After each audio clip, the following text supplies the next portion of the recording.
Ciao Juventini of the world, my name is Giuseppe, welcome back on the channel. La vigilia di Genoa Juventus, that's how we say it in Italian, the day before Genoa Juve. Will come back later today with a second video after the words of Thiago Motta in press conference. I can't wait. I'm expecting one thing, that he explains us that Juventus needs to go back to scoring goals in Serie A. Juventus is obliged to go back to winning in Serie A after 3 draws, 0-0, 0-0, 0-0. But that's later today. Now, in this video, we split it in two parts, really fast towards some topics, the latest updates about Juve, women, next gen, first team, extension, etc., etc., important news, and then we go towards the big topic of today's video, the words of Cristiano Giuntoli in Corriere della Sera. Super interview, a long one, we will go through chapter by chapter, but it's important to take your popcorn, to sit down, to listen, to write down if you want, because he explains us the Juve of today, how he has built the Juve of today, the Juve of tomorrow, and also his way of thinking, of behaving, of doing.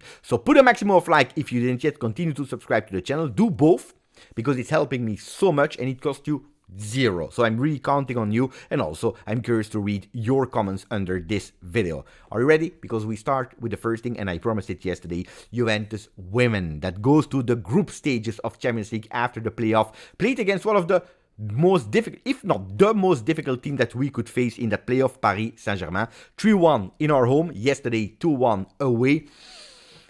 Congratulations. It's really, an exploit, a miracle that we did it, but mamma mia. And I was really happy to see them celebrating like that, because I'm following them since the day one of their existence. And after the first years with Scudetto,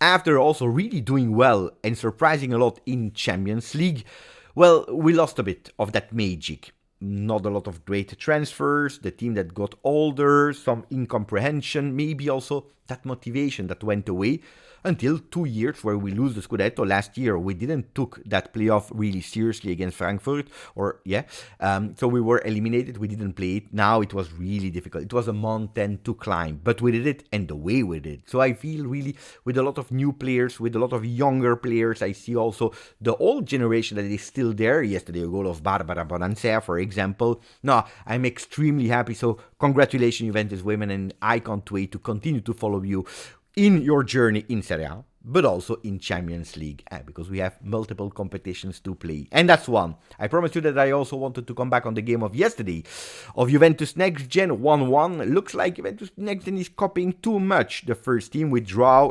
Oh, we need to win. But it will be a difficult task because we are playing against the first one this week in Benevento. So let's hope for the best for our team. Yesterday, 2 news. 2 renewals, Samuel Mbangula and Carlo Pinsoglio, 2028 for the Belgian striker, 2026, so 1 more year for the Italian third goalkeeper. I'm extremely happy for both. Different story, of course, different path, different way to arrive there. But I have for both. For the people that ask me, Beppe, but what about the money? What about the money? Well, 270,000 net is what both of them will earn, which tell us something that in the past, when you were arriving in that first team, or the minimum salary in that first team was 300k, so we lowered that one as well. Not a lot, but we still lowered a bit, 270, so we are also saving 30, which is at the end 60,000k for 2 players, but that's the new entry salary for the first team. Yes, I was a bit surprised because I didn't read officially black on white that Samuel Mbangula is now officially a first player, something that was written for Rui, that was written for Savona. I think that it depends on him. I think it's unofficially a first team player. The story of the Belgian striker is actually a beautiful one. It's a miracle. It's the one that was absolutely not expecting to be there, but because of a late mercato on the wings, because of the fact that you are not able to close for Sancho, missed opportunities here or there, he's there. Match day 1 against Como. He's opening with a fantastic, beautiful goal. He's doing extremely well in that second game, so confirming himself. Well, it depends on Samu. Sometimes you have opportunities in life and you need to be ready. He was ready in the first 2 games. He will need to show that he's ready, that he confirms what he did beautifully in the beginning of the season for the entire season. Then it depends on him if he will still be there in the future, if it will be a player that will be considered a real starter of this Juventus, or maybe it will be like that that, or maybe we will cash in on the player in the future. So let's see. But congratulations to Samu, that now really with that contract also has a bit more certainties and is also paid as a player of the first team. Entry level, but still first team. Pinsoglio, look, I hate it when we say he has the most beautiful life because he's the first supporter of Juve that is paid for it, to train with the big ones and to just enjoy, to sit down. He knows that he will not play and he's paid for it. I think it's a bit disrespectful for the professionality of Carlo Pinsoglio. It's not a cool, nice guy that is just there for the vibes, or some people are calling him a clown because he's always joking. No, it's an important one. It's not only uomo spogliatoio, a locker room guy. He's there training hard every single day. I can guarantee you that. It has been confirmed also by Szczesny. So super happy for his professionalism, because you need to be there year after year after year after year. Keeping that level in training session, challenging also the first and second goalkeeper. The two last news before going to the works of Giuntoli. The first one is about Genoa Juve that will be played tomorrow, and I'm waiting for the official news, but looks like the stadium will be totally closed. No supporters in the stadium of Genoa. Because of Juve, absolutely no. But because of the Coppa Italia game between Genoa and Sampdoria, there were guerrillas, there were fights in the middle of the streets, and looks like both teams will be banned from having their supporters in the stadium. So for 1 month, I believe, between Genoa and Sampdoria, international break, so 1 month, they will be closing the Luigi Ferraris to the supporters. It's a decision that makes me pissed off, because there are a lot of people that has nothing to do with the ultra world or with these fights. They want to go to watch a game, and they will be punished because of someone else. There are maybe some people, I don't know, that are traveling because they wanted to take their holiday in Genoa, coupling it with Juve game, and they will not be able to enter the stadium. It's a real disaster. It's a real disaster. I think that at a certain moment, you need to punish who needs to be punished and not punish all the other people that has nothing to do with it. But that's another story. In a way, not having the supporters of Genoa in their stadium, maybe it's another benefit for Juve. So let's take it with the positives. You pay attention. We need to win. I already told you for what reason. Because yesterday Napoli showed again strength with the 5-0 over Palermo, second division team in Coppa Italia.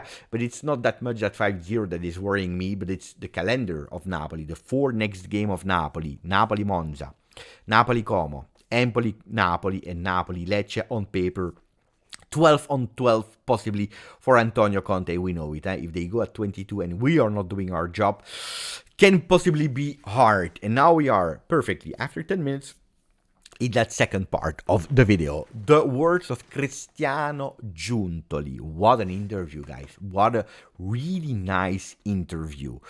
Juventus is a club, is a company that needs to win. But there is the result, but also the way about how you arrive to that victory. We need to start with those performances, with the way of playing. That's the big difference from the past and today. This is the big title on Il Bianconero. Step by step, we read them and then we go towards the explanation. So it could possibly be a longer video. Giuntoli. What about the red in the finance, in the books? But in the meanwhile, you are doing a fantastic, beautiful transfer market. A luxury calcio mercato. A crazy mercato. What is the technique? What is the magic trick of Cristiano Giuntoli? He said there is no. The big thing that we need to take into consideration is that we have a perspective of 5 years. And that tells us a lot. Guys, we saw that we made a lot of investment. On the same time, we sold also a lot. But we are able to keep and saving money, especially on the salaries.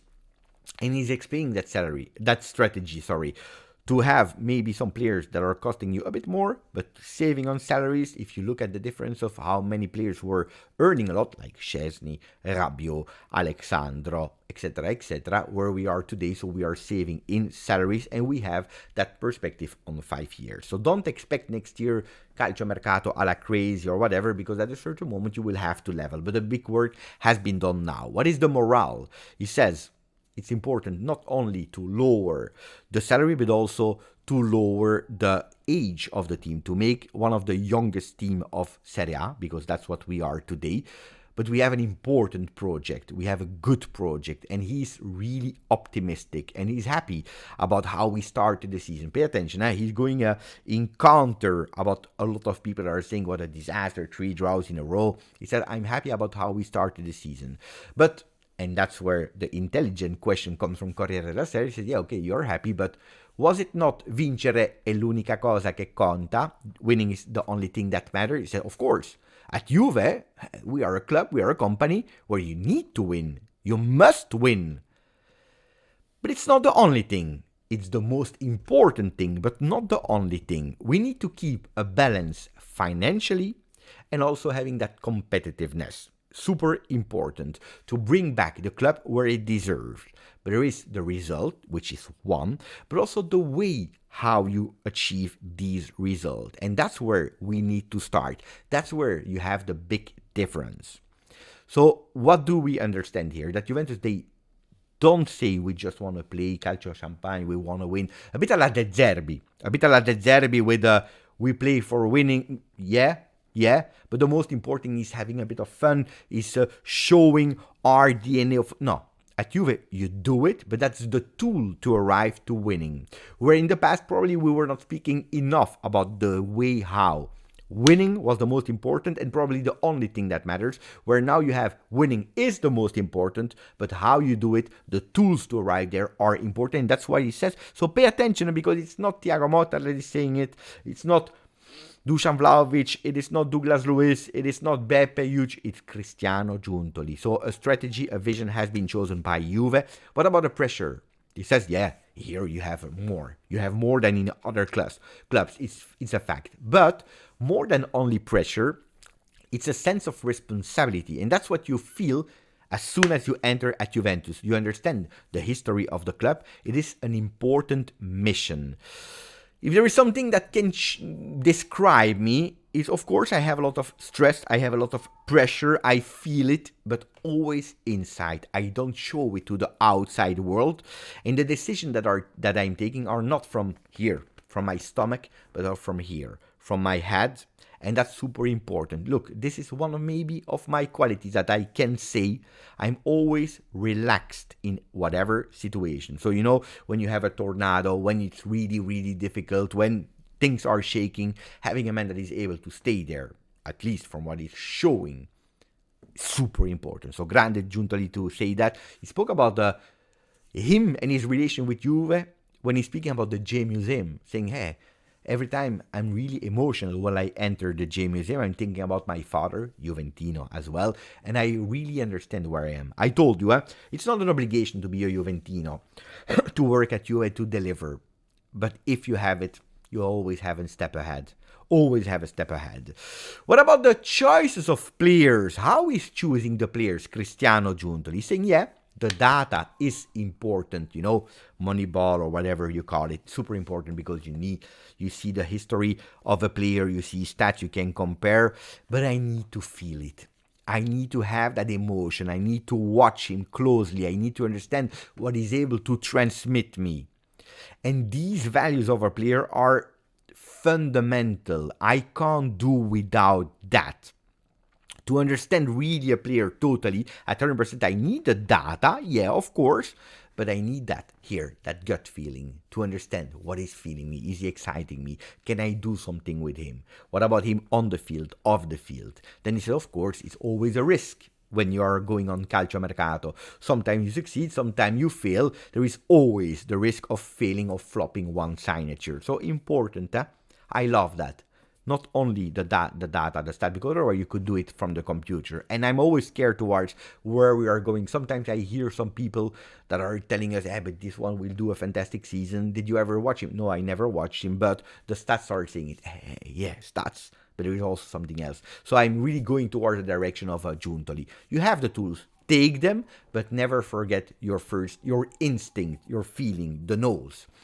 What about the most difficult signing? He said Osimhen, but we don't care about that. What about convincere Thiago Motta, convincing Thiago Motta? He said, hey, pay attention with what he was doing at Bologna.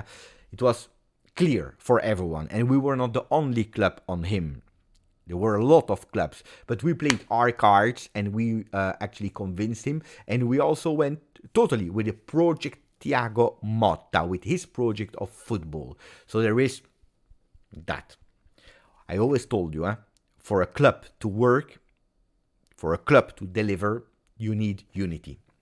If there is no unity, can work short term, you can have that miracle, but medium and long term, you need that unity. What you think? Was there a plan B? He says, I will not reveal you the name. What a pity. But he says there was a plan B if he didn't work with Thiago Motta. It is a foreign coach that was coaching in Europe and is still coaching in Europe. So forget about Spalletti, forget about Tuchel, that is not there anymore. But I'm really curious, who could it be? That foreign coach? I don't know. It's not De Zerbi because he's an Italian coach. So who is it? Let me know, guys. If you have an idea, who could that be? That Mr. X. Let me know in the comment section. What about regrets? He said, of course, you always have regrets. Always on calciomercato. Sometimes you want to do some things and then it didn't happen. It is what it is, but we are happy with what we do. What about Calafiori? Yes, of course, it is a regret, but not only for Juve. I believe it's a regret for all the Italian teams. All the Italian teams, they went for a defender. None of us took Calafiori. It's really something that we need to think about. How is it possible that not a single team of Italy is able to sign and to keep a talent like Calafiori in Serie A, which is correct. What about the situation Dusan Vlahovic? He said, look, the situation, not the finances, not the contract, but the performance of today of Dusan. He said, in the football of Thiago Motta, these are the things that are happening. Attention, he doesn't say too much about that. He says, of course, that he's not worried. But he's saying these are things that are happening. So probably there are conversations already in La Continassa between Giuntoli and Thiago Motta about what he is producing, what he is delivering, Dusan Vlahovic. And then they go back to the teams of Thiago Motta in the past with the striker is not only and always the one that is scoring. He never reached 20, 30, 40 goals, like the striker is scoring all the goals and the other ones, no. So he said it's the total normal. What about the contract situation?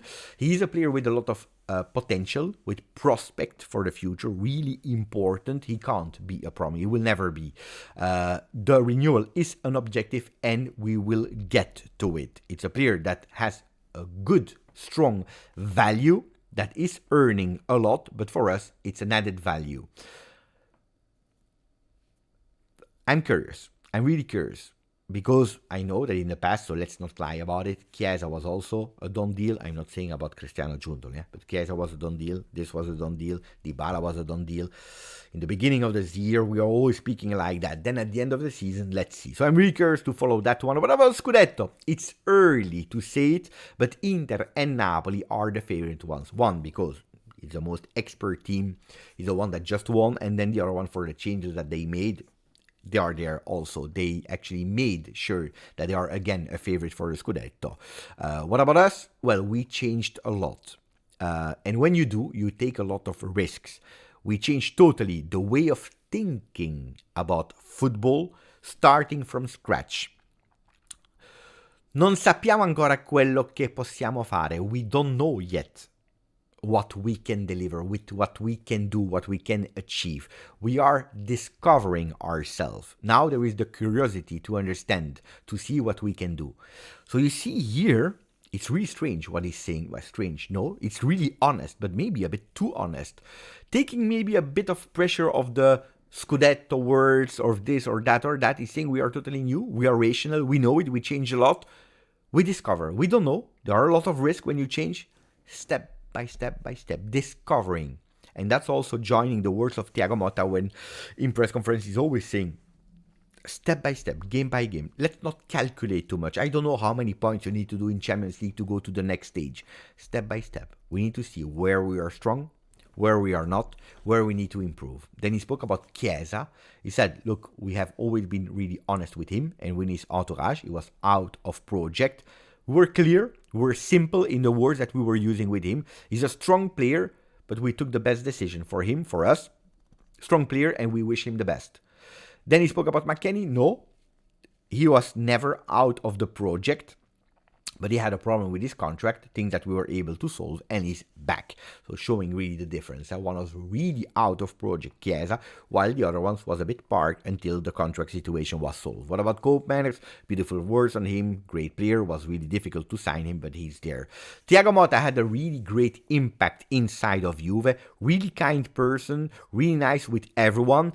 It's one that is predestined. It's a destined person, the chosen one, you know. Super human, empathic with the team, great personality. It's already the second day in a row because yesterday we heard the same words from Manu Locatelli, and he lives for this work, for this job. What about lies? Yes, he says, I don't lie, but I forget to say something. Then he said, no, sometimes I also say some lies because it's normal, but there are not big lies or just lies because it's part of the job. But pay attention, sometimes they also lie to me. For example, sometimes there are some players that are speaking, that are telling me that they want to stay, that they have the project, the future, but I understand that they already have something else in mind, that they want to leave. So what I do is actually faking that I believe what they are telling me. But I understood already clearly. Is it a message to someone that was sending messages on social media?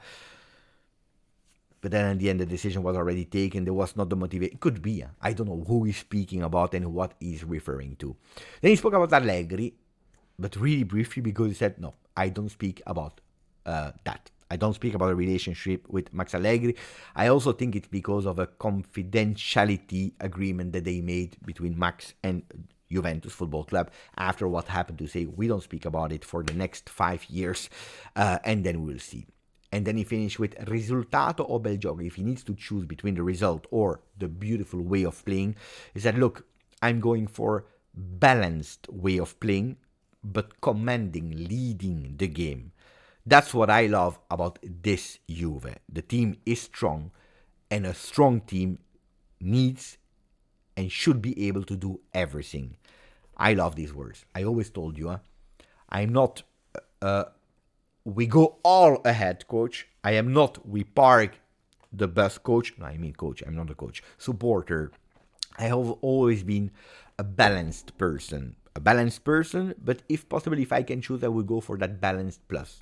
Balanced with possession, balanced with leading the game, balanced with in the tunnel people that are looking at us and are saying, shit, damn, we are playing against Juventus.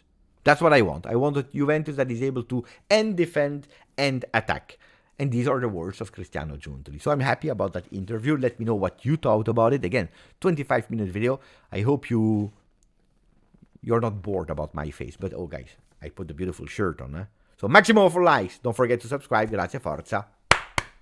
Juve.